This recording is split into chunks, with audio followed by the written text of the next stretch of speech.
society and the knowledge community. You can see some of our partners right here. So, as you all know, we have to make the shift from the linear economy towards the circular one. The linear economy is a take, make, waste model. The recycling economy is a little better. It's about reusing materials. And in Flanders, we achieved the recycling economy already very well. But still, we have to make the shift to the circular economy. And as Elmar told us this morning, it's really the moment to dive into action. So for companies and other organizations to make the shift towards this circular economy, we launched open calls to support innovative and relevant initiatives for the circular economy in Flanders. We already had an edition 2017, 18 and 19 with more than 188 projects and a budget of 16 million euros. So for who are these calls? It's all about partnerships, partnerships of local authorities, companies, research institutes and non-profit organizations. And for what? Which projects do we finance? It's about experiments, demonstration, and dissemination projects. We focus on two main themes within these open calls. It's about circular cities. You already heard Elmar talking about this, and also about circular business. The circular cities projects are about dealing more efficient with raw material, energy, water, space, and food. The circular business projects are about new technology, tools or business models, for example, pay-per-use or share economy. So these open calls are very low threshold because about 40% of the filed proposals succeed and get finance. We finance 80% of project costs, and these costs can be personnel costs, operational costs, investment costs, and also partly overhead. And there is a maximum of 100,000 euros per project. So here you can see the topics in these open calls in these several editions, and as you can tell, there are a lot of projects about the construction, the circular construction, but also entrepreneurship, circular procurement, and other materials as textile, wood, plastics, and so on. So who are the submitters? Mainly the non-profit organizations and the companies file proposals, but also local government and research and education institutes. So at the end of the edition 2017, we launched a research to analyze the impact of the open call system. And we do this to have a starting point to learn from our open calls and to determine our strategy for the coming calls, to prove impact, of course, not only for our own organization, but also for politics and our ministers, and of course, to justify the budget for the next open calls. So what were the conclusions of this research? Without the subsidy, the projects would not have taken place or only partially and less ambitious. The partnerships would have been less broad, which affects the degree of innovation in the projects. A lot of barriers are overcome by the subsidy, of course, the financial barriers, but also, for example, the legal ones. Breakthroughs are realized, so predefined results are achieved, even though the projects were very ambitious. Learning lessons are absorbed very well and widely disseminated, and after ending the project, there is still some continuation and scaling up that takes place. So the researchers made us some recommendations. First of all, they told us to take more focus on the calls because a large, broad call is very hard to handle. They also recommended to give more guidance to the project and, for example, to differentiate in the grant. Now, everybody gets 80% of their project costs, but You could also give large and strong companies, for example, 50% of their costs. So for 2020, we launched a dedicated call, Circular Construction. Based on previous research and policy actions, we determined 7 barriers for the construction sector to work on within this call. We launched the call in the summer 2020. We held a webinar for potential submitters with more information about the call, and they could also ask for advisory meetings with potential partners and experts, and this worked very well for them.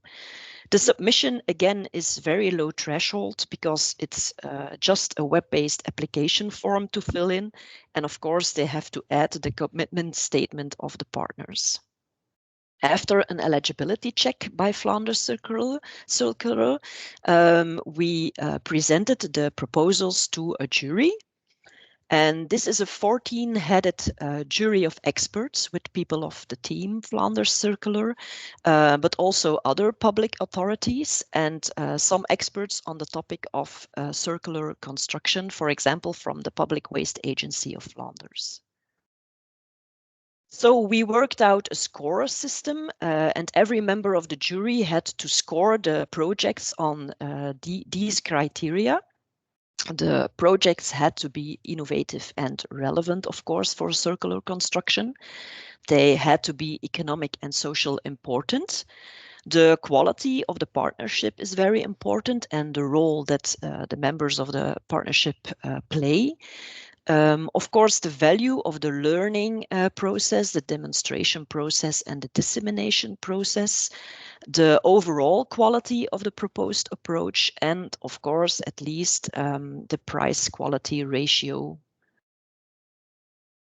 So we had 75 proposals, and at the end of December 2020, our minister, Zuhal Demir, she approved 29 projects for a budget of 2.8 million euros. Again, we subsidize up to 80% of the project costs, again with a maximum of 100,000 euros. The partners get 80% of the amount by start, and they will get 20% after the final review. The projects have a duration of maximum 2 years, so they started all in December 2020, and the projects should end before the end of December 2022.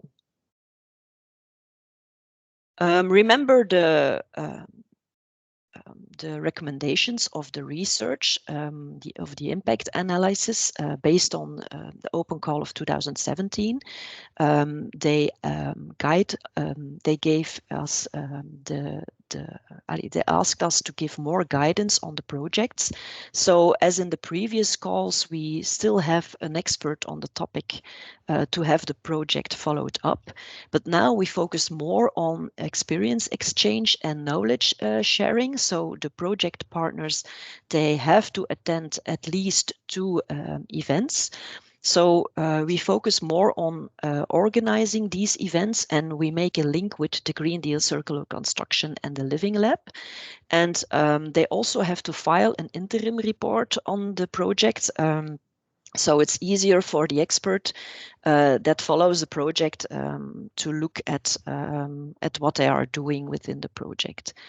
At the end of the project, they have to file a content report, a financial report, and a communication sheet.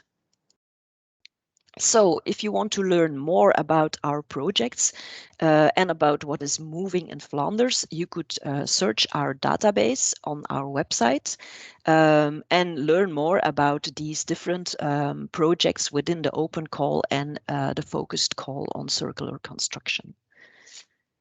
If you have more questions, I'm all yours. Thank you, Miranda, for this explanation on the Circular Flanders subsidy mechanisms. Are there questions for Miranda? We're about 15 people in the meeting, so I propose that we just raise hands in Teams, and then I will give you the opportunity to ask your question directly to Miranda. Patrick Joos, maybe you can just introduce yourself in 2 words and then ask your question to Miranda. Yes, okay. Patrick Joos, General Manager of IVM. IVM is a public company, not public quoted, but owned by 15 municipalities in Eastern Flanders. We are responsible for the waste collection and treatment of Meetjesland-Schelde Leie regio. A general question. First of all, can public companies like ours also profit from this? I see already some confirmation. Yes, they can. And then, is it also possible to use this kind of subsidies, say, for feasibility studies? If you have a project, you have some idea of how to do it industrially, but no one or almost no one does it at the moment on industrial scale. Is this also a possibility? Well, I think it is the pure research. We ask to keep away from this subsidy because, as Elmar told, it's all about action. So we want mainly projects that really take action. But if I think what you mean is also, doing some experiments and make the feasibility study on the experiment. So that will be okay to file as a project. Yeah. Okay, thank you. Other questions for Miranda? Maybe there will be other questions, and in the meantime, Miranda, if I can ask you one. So the decision was taken after the evaluation of the 2017 open call to focus more thematically, hence the circular construction call. Is the idea to have similar thematic calls on certain material flows or sectors in the future? Is this format going to be continued? And if yes, will it again be circular construction, or are you thinking about other sectors or material chains? It's indeed the idea to work on this kind of focused calls because, for example, the last open call 2019, we had 268 proposals, and that's very difficult for a jury to work on and to compare these projects because they are on a lot of different teams and a lot of different subjects. So the focused call with 75, it's still a lot, but you can organize an expert jury specific on the team. So a next call will again be focused.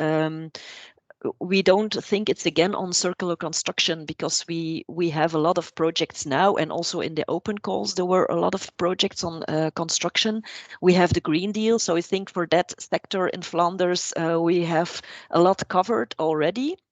But ministers are now in discussion which themes could work in a next focused call. We still hope to launch this year, maybe again in the summer if everything works out. So I would say subscribe our newsletter of Flanders Circular, and that's the best way to be informed very fast if the call will be launched again. Okay, thank you. Any other questions for Miranda now? As said, we'll have time for some Q&A at the end of the session. If you have questions which enter your mind, don't hesitate to share them via the chat. That's definitely also a good way of sharing your thoughts, ideas, questions for the speakers. Thank you very much, Miranda. Then I propose we move on to the presentation by Nicolas Moerman. He's a climate policy officer at the province of East Flanders. For about 3 years, he has been working on circular economy, clean tech, and sustainable entrepreneurship. And Nicolas will show us how the province of East Flanders supports companies and local governments in the development of circular economy projects. Nicolas, the floor is yours. Okay, thank you for your introduction. I will share my presentation.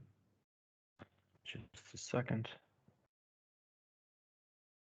All right. So here we go. I guess everyone can see my slides now. Before starting on what we do as a province, I would like to take you to the province of East Flanders to give you a quick overview of the province. We are located quite centrally in Europe, so this gives us a strategic position. We consist of 60 municipalities, and this means that there are also a lot of big cities like Ghent, Aalst, and Sint-Niklaas, and a lot of smaller municipalities. Our population consists over 1.5 million people, so 513 inhabitants per square kilometer. Because of our central location in Europe, we have a quite dense transport network. There are two main roads like the E17 and E40. There are a lot of railway infrastructure, and of course two seaports, North Seaport and Maatschappij Linkerschelde-Oever. And of course, there is also a lot of knowledge going on with major universities and high schools. So this is my brief introduction on the province. The transition to a circular economy and a sustainable economy is one of the key principles in the provincial multi-year plan 2020-2025. And this is because we believe that the transition to a circular economy will contribute to the sustainability of the province, and it will also bring a lot of business opportunities for the province. We also have the ambition as a province to become climate neutral by 2040. So we think that a circular economy has a major role to play in that. We also believe that circularity is a catalyst for the quality of life in cities and municipalities. But there is still a long way to go. So we try to develop cooperation between sectors, between companies, and also to implement circularity at a local level. We have a lot of regulations on circularity, but we also put a lot of effort in inspiring and supporting local governments and companies in the development of a circular economy. So I do hope you see my slides. Okay. Sorry. So we have a lot of we have some policy instruments. We also have funding and other instruments, and of course, we also are working on partnerships and cooperation, and we share expertise, information, and we do work a lot on awareness rising.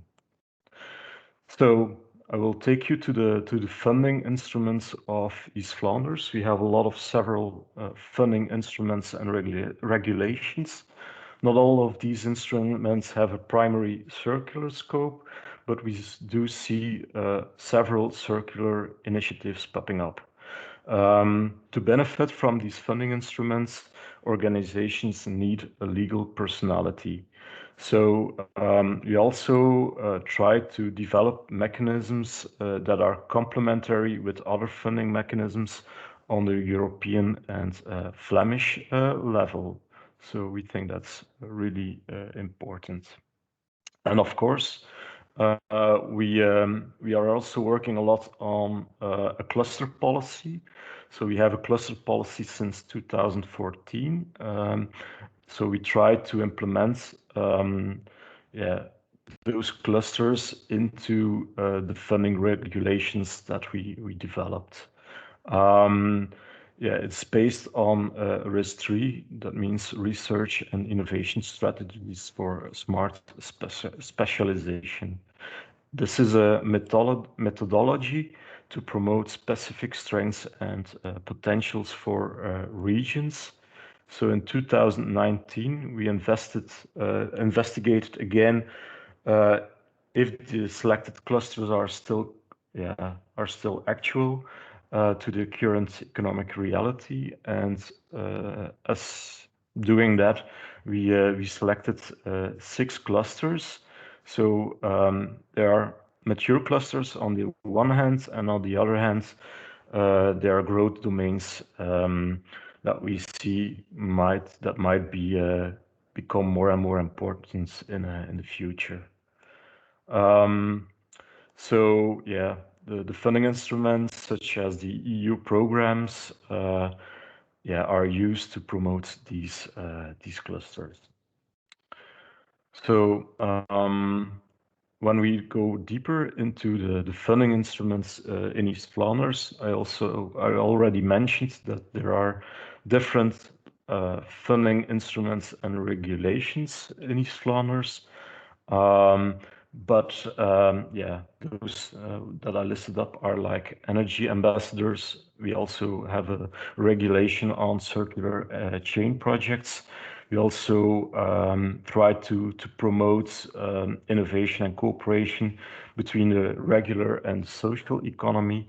And also we have regulations on the sustainable business parks.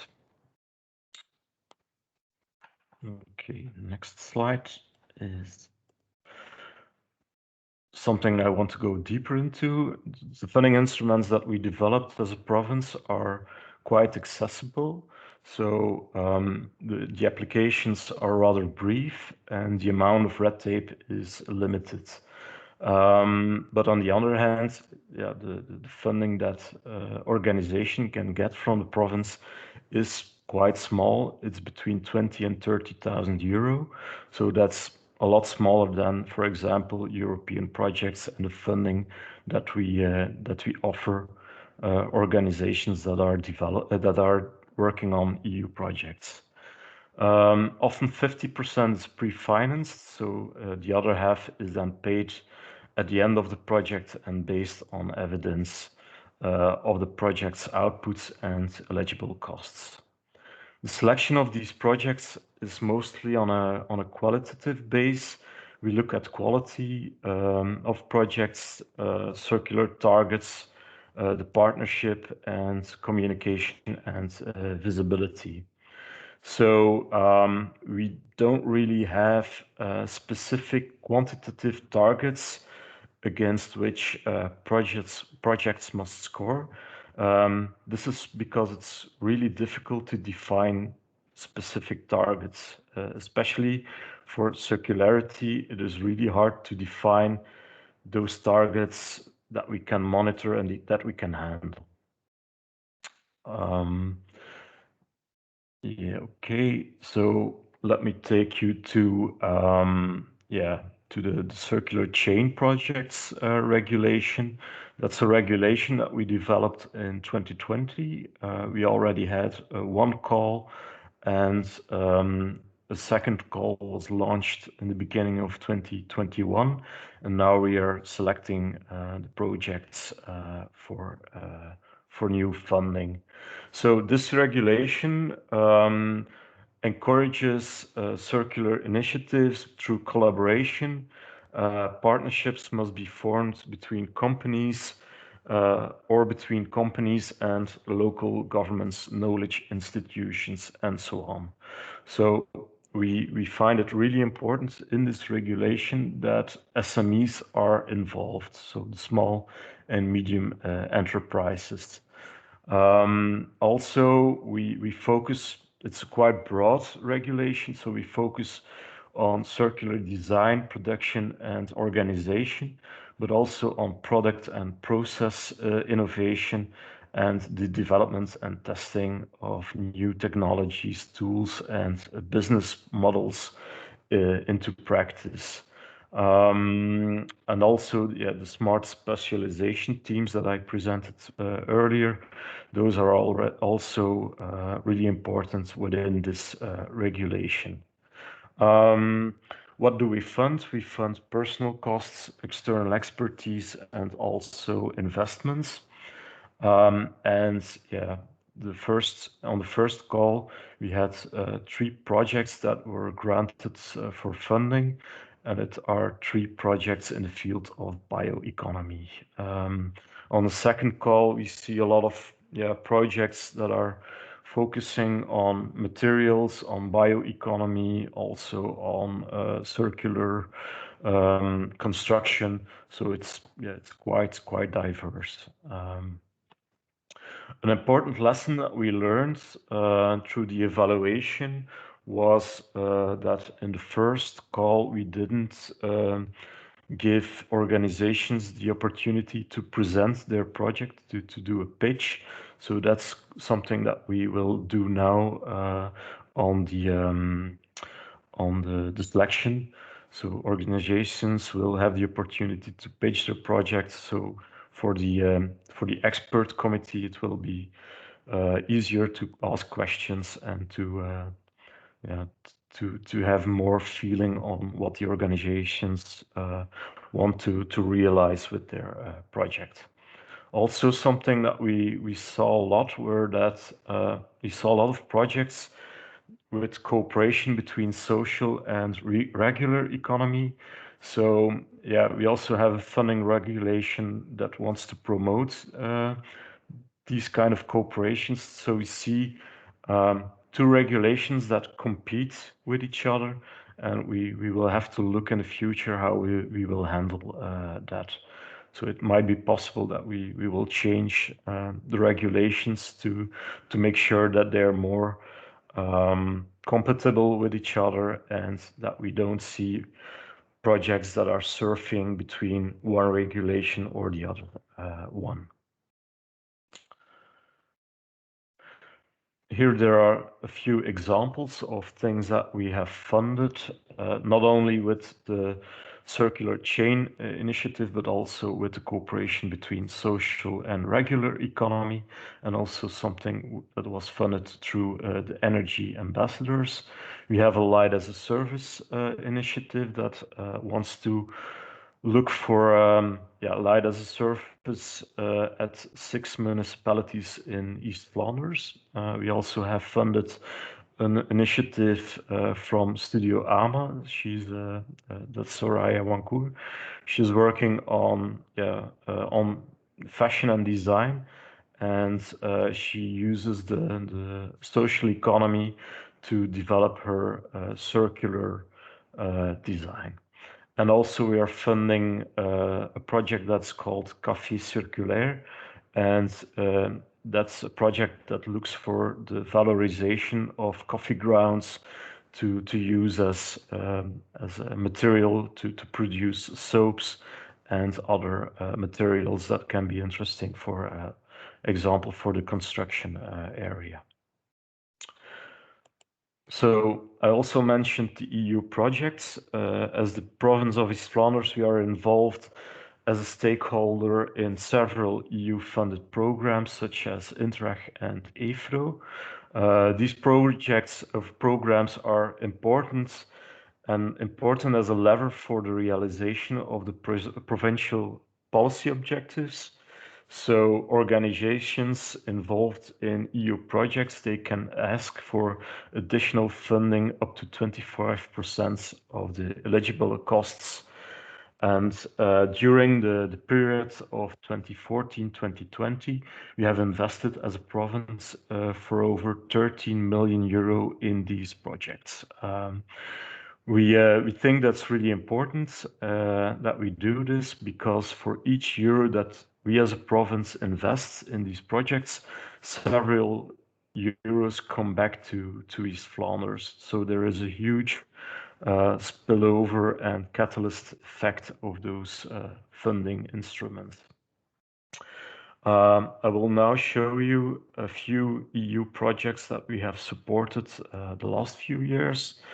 The first one is Capture. Capture is an initiative of the University of Ghent, and they want to develop a center for advanced process technology for urban resource recovery. So they focus on plastics, on CO2, on water, and circularity is really important within this project and within this research center.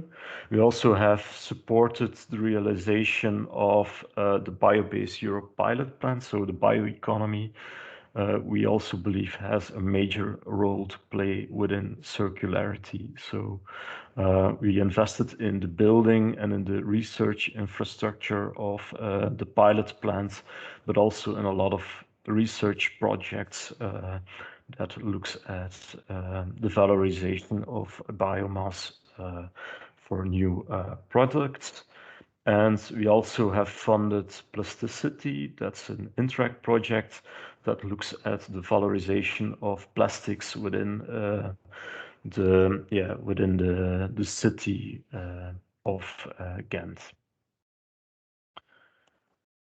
So other instruments that we use, we try to support cities and municipalities in the development of a circular economy at the local level, but we don't really have a specific funding regulation for those cities and municipalities. So what do we do then?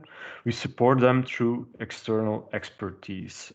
Cities and municipalities, they have to fill in a brief form in which they put themselves forward as a candidate for a service design or design thinking process on circular economy. So the scope of the Circular Municipalities and Cities initiative is to develop a circular vision, to translate this vision into a strategy, or to define pilot projects. The reason why we don't use a funding mechanism, but that we use more like a guidance tool, is because we see that big cities like Ghent, Aalst, or Sint Niklaas, they are quite aware of the circular opportunities, but for smaller cities and municipalities, it's quite hard to reach them. They don't really know what circularity means. Circular economy is a catch-all phrase, meaning that there is no real ownership. Who has to take the lead in this? Is it the sustainable officer? Is it the local economy expert? Or is it rather a spatial planner who has to work on circularity? It's gonna be a combination of both. It's a horizontal principle, but it makes it really difficult to find someone within the local governments, within the municipalities to work on it. We also see that local governments, they are often over questioned, so nothing really happens because they just are working on a daily base problem.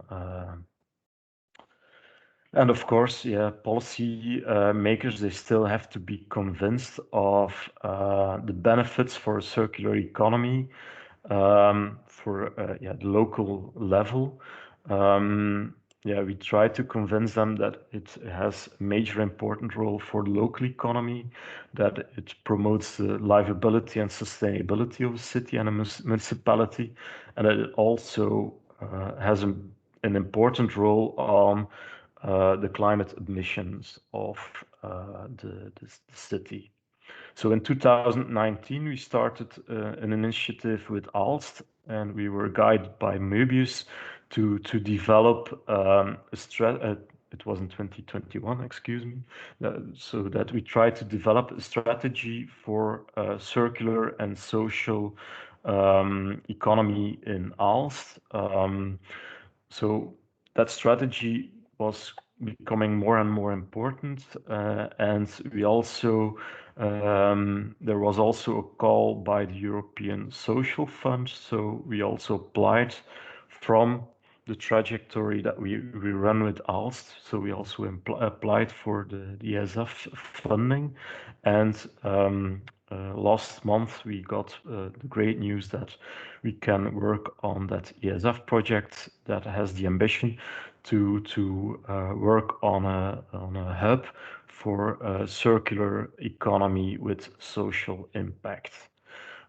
We also guided in 2019 some municipalities in the region of Aalst and Dendermonde to develop a sustainable purchasing strategy. So that was also something that was really important. And we also focused there on the importance of circular economy in purchasing strategies.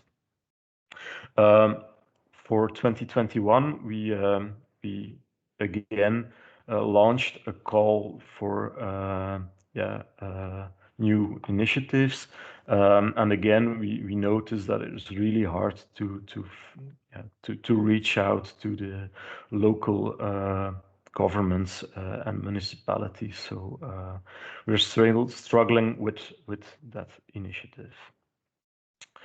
I will end my presentation because I'm running out of time, but I wanted to stress out that we also have cooperations going on with multi-annual agreements, for example, with St. Niklaas, where they want to develop a brownfield to a circular and social breeding ground.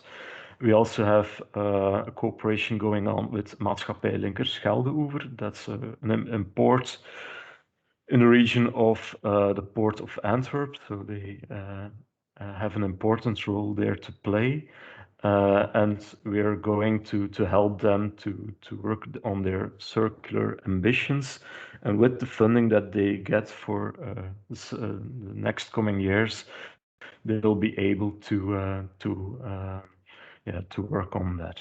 And then last but not least, we are also involved in two strategic initiatives, Smart Delta Resources and North CCU Hub. The importance of these initiatives is that they work on the circularity within North Sea ports, and the main ambition is to have a circular economy on the one hand, but also to have a climate neutral economy on the other hand. So we want to develop different strategies to reduce the CO2 from 22 million tons to almost carbon neutral within North Sea ports. So I'm quite curious if you have questions for me. You can find my contact details in the last slide, so I will share those slides with Möbius and they can send it to you. Yes, thank you, Nicolas, for this very interesting contribution, and really great to see the variety of instruments the province of East Flanders is using to support circular economy projects. Are there questions for Nicolas? So don't hesitate to raise your hand.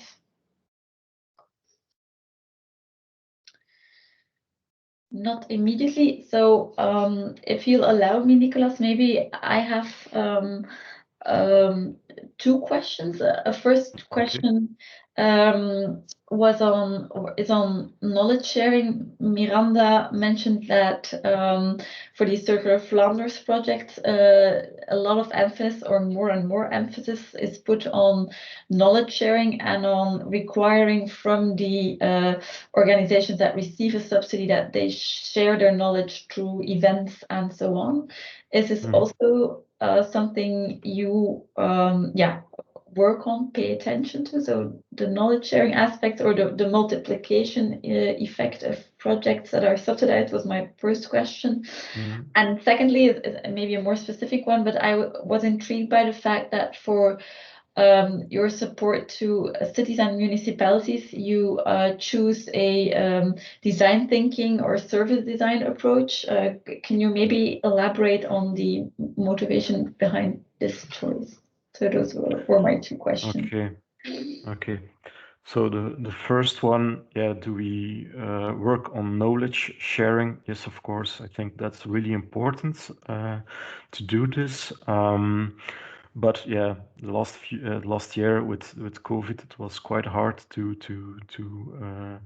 develop new initiatives. But in December of this year, we're going to have a festival on the future, and circularity will be one of the themes that we will promote. So yes, knowledge sharing is really important. Also this afternoon, we are sitting together with the provinces on an interprovincial level to share the initiatives and the expertise, and maybe we get new ideas on how to work on circularity in the future and how to work together as provinces. Then the second one is then on the Circular Cities initiative, and the reason why we use service design trajects and design thinking methodology. I think it's more because of it makes it quite visual. It makes it visual what a circular economy can mean for a local government, for a municipality. It makes abstract terms, it makes it visible. So I think that's quite important, that policymakers can see what it can mean for them on a daily basis and what it can mean for them in the future. Also, when you work on these kind of initiatives, you bring a lot of stakeholders together. And that's also something that we believe is quite important, because you won't be able to implement a circular initiative if not all the stakeholders are involved. And if they are not involved, it's going to be harder to convince them of the importance. So if you take them through the traject, it's going to be easier and to implement new ideas, new instruments. Yeah. Okay, thank you. Are there other questions for Nicolas right now? No. So then I suggest we move on to the third speaker of this morning. So thank you very much, Nicolas, for your contribution. Okay, and you're then welcome. I am happy to introduce Luc Spronk, who is an eco-transition advisor within the eco-transition department at SOALFIN. He's in charge of the reference pool coordination and specific technical expertise, but he'll tell you more about that during his presentation. Luc, the floor is yours. Thank you very much, and thank you very much for this introduction. First of all, do you share the PowerPoint, or should I take it? As you want. Oh. Up to you. I can share it. Okay, I take it. No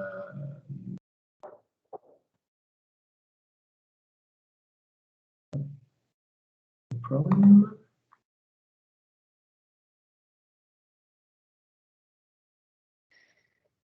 But I don't have access. I'll share. I'll share. Yeah, I don't have access. I don't know why. It's blocked.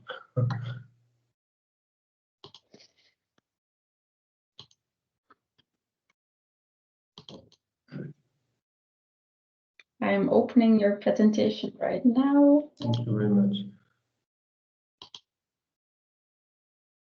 Yes, I see now why. Okay, go ahead. Just let me know when I move to the next slide. Okay. Okay, so we can go to the next slide. Thank you. So, as explained, I'm from the Sowalfin group. Maybe you can switch. And so, Sowalfin is a long story, and basically, his main task or focus is to propose and to develop answer to small and medium company, and especially to solve small and medium company needs. We can go to the next. So here it's the story, but basically I'm from the eco-transition division, which has been created roughly 5 years ago, and which is much more dedicated to a transverse problem which are links to resources and circular economy and energy in the large way, and think about it. If you can switch to the next one. So as explained, Sowalfin has developed a large panel of expertise, as our purpose is really to help small and medium industry all over their lifetime. So we have different expertise. The first one is creation, then growth, innovation, eco-transition, so the one we are going to speak about much more, internalization, and transmission. So I'm going, as explained to you, I'm from the eco-transition department, and I'm going to explain much more about our so-called easy green global solution. Thank you. So maybe some of you know yet Sowalfin. Usually we are well known for our funding solution. I want to emphasize that we don't propose only funding solution. We want really to propose a global solution. So basically there is 3 main, let's say, tasks. The first concern information, the second one is the coaching, and the third one is the funding. All with the main focus in the Easy Green focus, which is transition of small and medium company to low carbon transition, which includes circular economy. Switch to the next one, please. So to proceed, and especially for the information and coaching approach, we play with public and private solution. So first of all, we have a network of what so-called ECBC reference, so a network of people which are distributed all over the Wallon region. So this is a territorial approach, but also we have a transversal approach, which is focused mainly on food and building industry. And to proceed, we have within the network, we have include FEVIA, we have partnership with FEVIA for the food and with the CCW for the building approach. Thank you. Next one. So, what is the mission of these people all over? So the so-called referent distribute all over Wallonia. The main role is to be the main entrance for the small and medium company to activate and to understand, let's say, what is transition, especially low carbon transition and circular economy. So, as Sowalfin, we coordinate all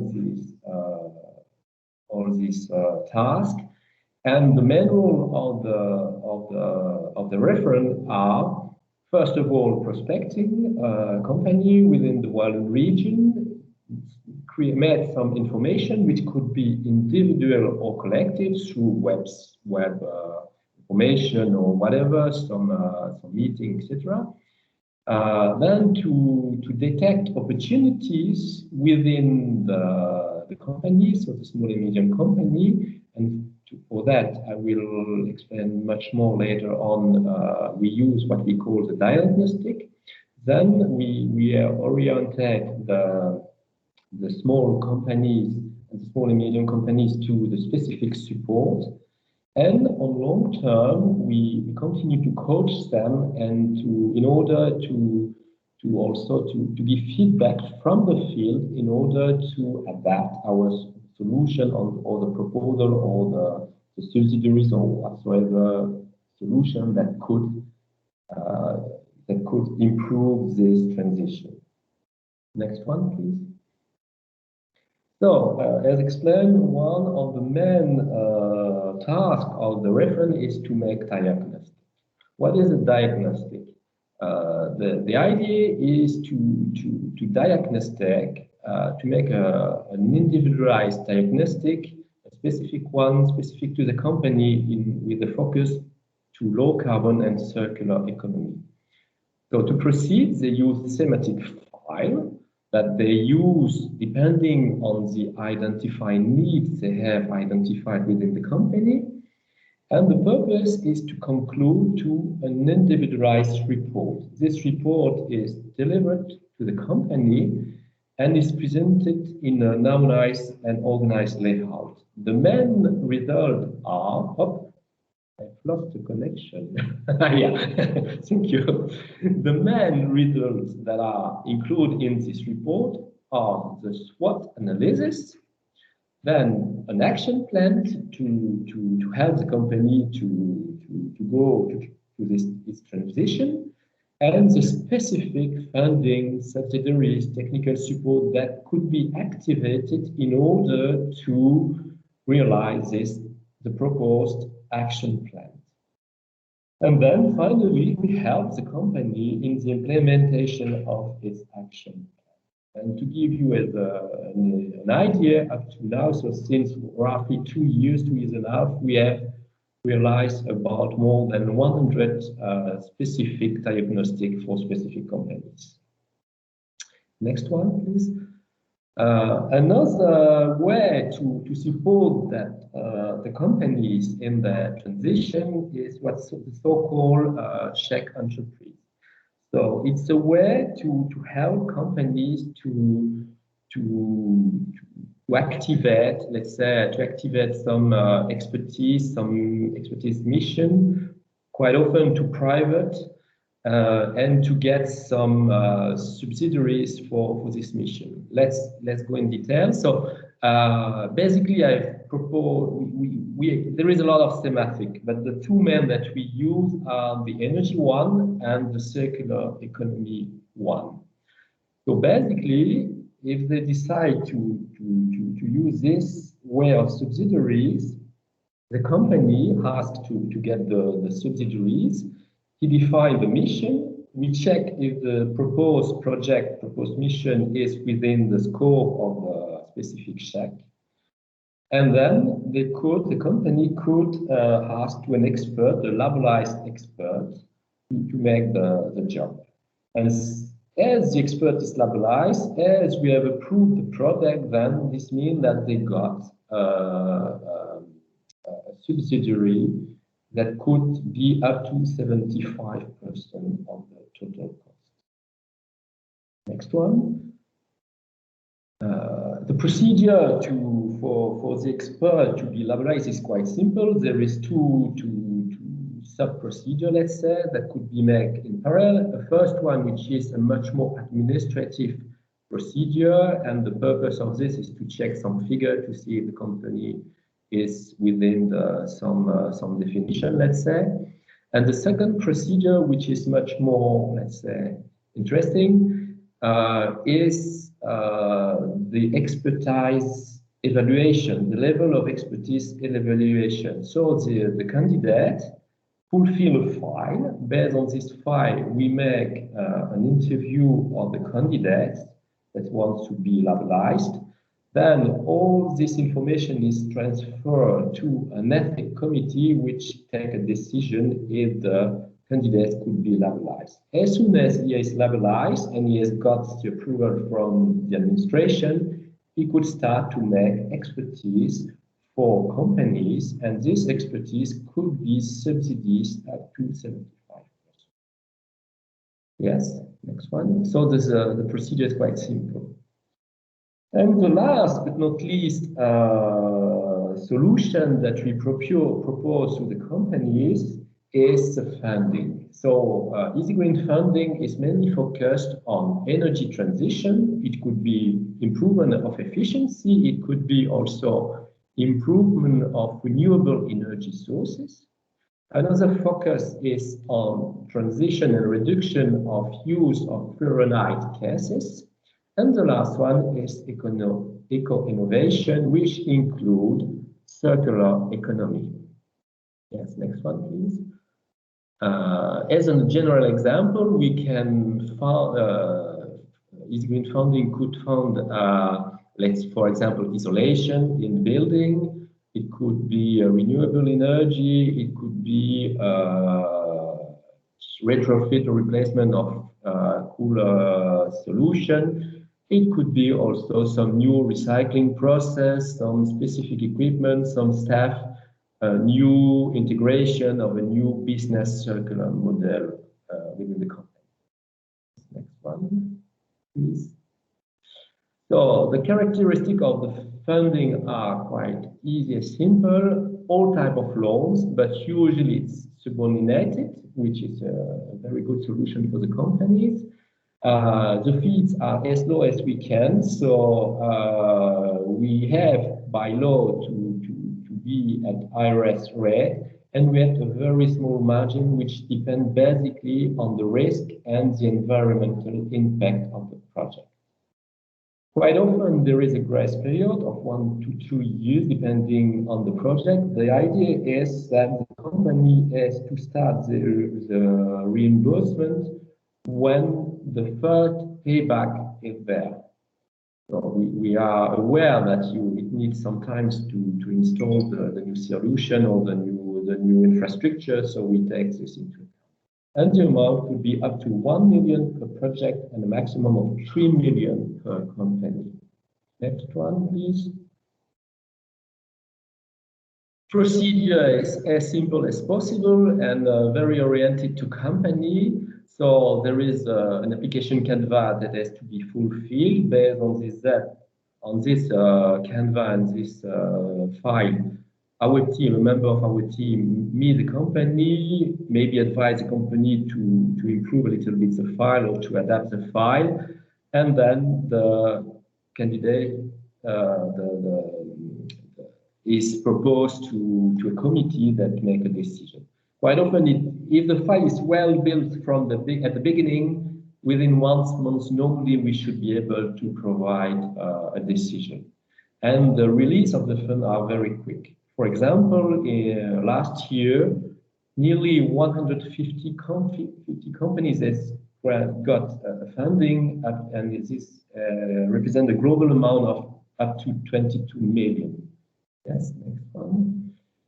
So now, some example. We have, for example, and it's to explain you that we have 3 ways to help the companies, and quite often all these 3 ways are combined to give a global answer to the company. Here it's an example where the company has been supported by EC check and then funding.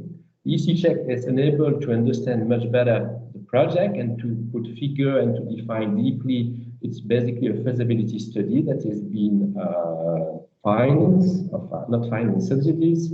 And then based on this result, funding has been asked and decided, and the project concerns basically a new carpet design that enables to reuse and to recycle material, get back from old carpets when they are at the end of their life.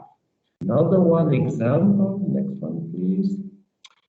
We have supported with funding the development of building block based on biomaterial. And nearly the last, here are some other examples. For example, Lou Company has developed a very innovative solution which enables to practice sport without need of very specific infrastructure.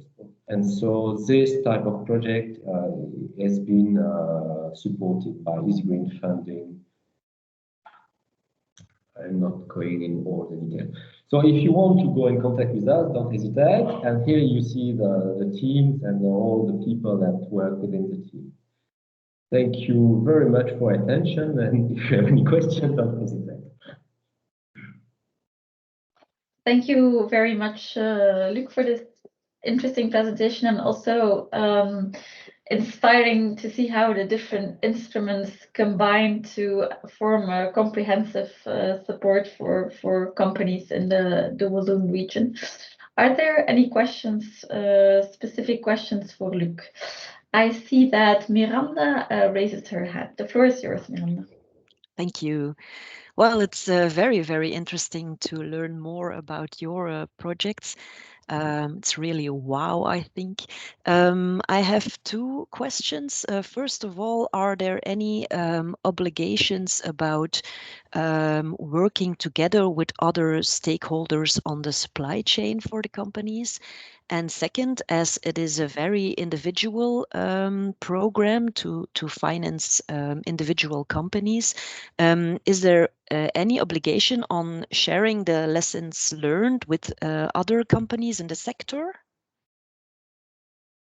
So, first question, there is no obligation for shareholders. Yes, they have to be within the definition of PME according to European statement, but that's all. That's the only obligation for shareholders, let's say. But then there is no specific obligation except this. I don't know what you have exactly in mind, but there is nothing special. About communication, it's up to the company to decide. Of course, we take, we try to use the expertise and the experience and the feedback in a general way. That's why we don't give all the time the name of the company, because the name of the company, it is their property. So we ask them if they agree, we share the information with the name of the company or not. That's the way we work. Okay. So it is, and the approach is we individualize. So this means that different company can try to combine yes, to make some partnership, let's say, for a specific project. This could be done, but basically our approach is really individual. So, but if we detect that an action could be activated or developed, if they start some partnership with another company, we ask them, do you agree that we try to trick some partnership? Because we know that the other company has the same problem or could provide you a solution, and they agree on, and of course there's a partner, potential partner also they agree on, then we put everybody together. That's the way. Yeah. Okay, nice. Thank you. Thank you. Thank you. Are there other questions specifically for Luc?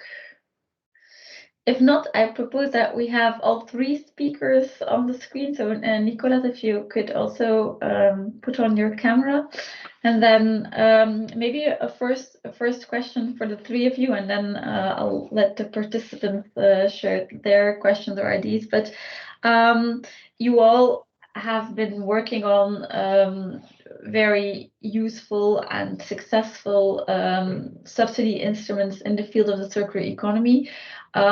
Is there at your level or within your region also interaction with other subsidizing organizations to make sure that there's a complementarity between different instruments offered? Because I heard Nicolas say that even within East Flanders, there's a risk of competition between subsidy mechanisms and maybe even some shopping. So I was wondering, how you cooperate with other subsidizing organizations. Let's do this popcorn wise. If somebody wants to answer or take the question, go ahead. I would like to say something about this. For us, the several instruments are combinable. So the project partners can ask finance at our open call or focused call, but they can combine it, for example, with finance from the province of East Flanders, which some of our projects already did. Of course, we have to manage the payments of the subsidy, so they don't get financed twice for the same actions, and that's not always that easy. So I think it's nice to know the other organizations that give subsidies, so we can work together on communicate about the projects that get financed, and yeah, to look at it together when they file their financial report, so we can be sure that we don't finance twice. Thank you. Maybe other thoughts on this topic? Yeah, maybe. Yes, of course, we have to pay attention to this problem. I think this is one of the job of the Schwalfin is to be sure it's the coordination of all the different people. And let's say that with the way the subsidiary through the check is built, it helps a lot, I think. Because every company from everywhere in one region has to go through this web platform to ask to get subsidiaries through the check. So this in some way limits the risk.